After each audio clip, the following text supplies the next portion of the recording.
we are reviewing compliance during a Department of Buildings audit, and today's task focuses on a very specific part of the building code. During this audit, we ask, what is the inspection cycle for the annual reports that cover high-pressure boilers?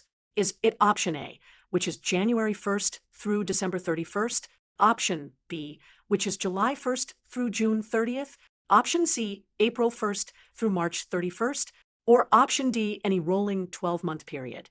Let's map the calendar out so we can visualize the cycle. Now we can see the entire calendar year laid out. Since option A runs from January 1st to December 31st, we highlight that and confirm that the code requires a fixed calendar year. Option B purports to start in July and run to the following June, which is not a calendar year by the book.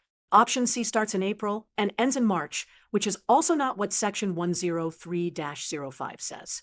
And option D is any rolling 12-month period, but the code calls for a fixed cycle.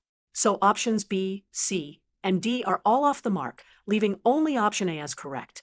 Therefore, during the audit, we report that the inspection cycle is option A, January 1st through December 31st, because the regulation is tied to the calendar year.